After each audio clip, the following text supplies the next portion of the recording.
ये निश्चित रूप से बहुत ही गंभीर और संवेदनशील घटना थी। किसी भी व्यवसायिक प्रतिष्ठान में इस प्रकार की घटना होना चिंता का कारण थी। इस घटना को बहुत ही पुलिस विभाग ने गंभीरता से लिया। आदरणीय डीजीपी साहब के भी लगातार इस संबंध में निर्देश प्राप्त हुए थे और हमारे आईजी साहब भी लगातार इस घटना की मॉनिटरिंग कर रहे थे। इस घटना को ग्वालियर पुलिस ने भी चुनौती के रूप में लिया।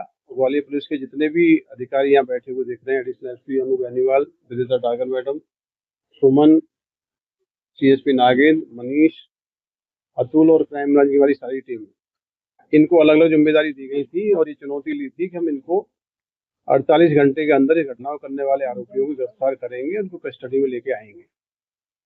घटना होने के बाद जो सीसीटीवी फुटेज हमको मिले उसमें ये पता लगा कि इसमें प्रमुख रूप से 4 आरोपी हैं और चारों आरोपी मुंह कवर किए हुए हैं।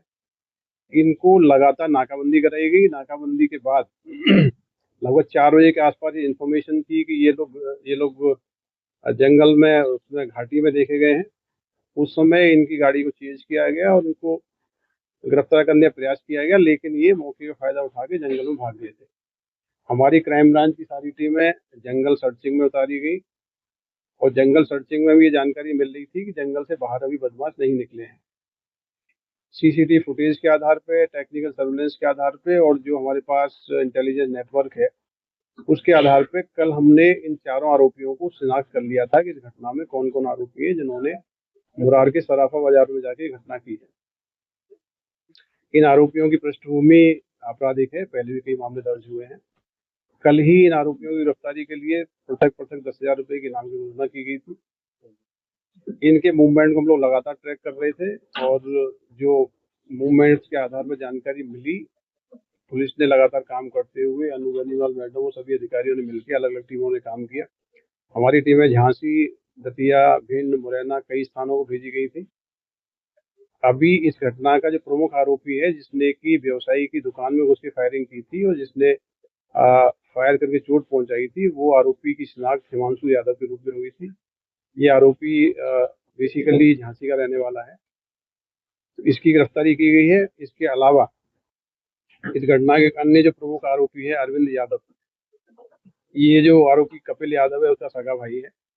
इस घटना के अन्य जो षड्यंत्र की भूमिका में है, जो साजिश करने की भूमिका में है, कपिल यादव और अमन, ये पूर्व से ही एक पुरानी घटना में पुलिस एनकाउंटर में उनकी गिरफ्तारी की गई थी और ये पुलिस की कस्टडी में ही है।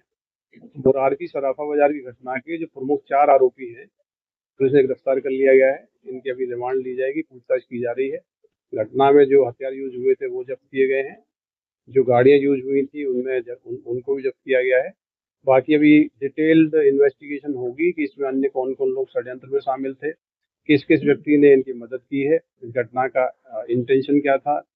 ये सारे पहलुओं पे बहुत विस्तृत जांच की जाएगी और इनके जो भी सहयोग में या किसी प्रकार का भूमिका में जो भी आरोपी होंगे उनको भी बहुत शीघ्र गिरफ्तार किया जाएगा।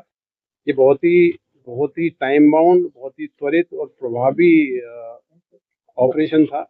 इसमें हमारी सारी महिला अधिकारी पूरे ऑपरेशन को लीड कर रहे थे और लगातार 48 घंटे तक इन्होंने चेज किया, इन्वेस्टिगेट किया। फाइनली विद इन 48 आवर्स जो प्रमुख आरोपी हैं पुलिस की कस्टडी में, पूरे केस को वर्कआउट कर लिया गया है।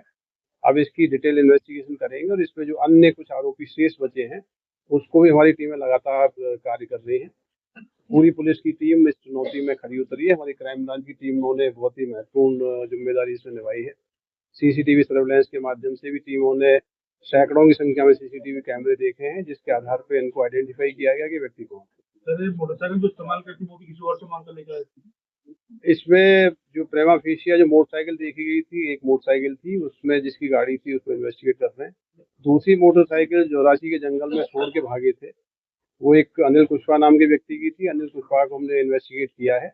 अभी उसको हम विचार करेंगे उसकी एग्जैक्टली भूमिका क्या थी। मोटरसाइकिल तो जब्त हो गई, बाकी उसकी भूमिका की भी जांच करेंगे। इस पूरी घटना में जिन लोगों ने सहयोग किया है, हथियार उपलब्ध कराए हैं, वाहन उपलब्ध कराए हैं या शेल्टर उपलब्ध कराई है, उनके खिलाफ भी सख्त कार्रवाई की जाएगी। सर इसके अलावा और भी कोई आरोपी? जी हाँ, अन्य जो आरोपी हैं उन पर भी नाम घोषित है, उनको भी शीघ्र गिरफ्तार किया जाए।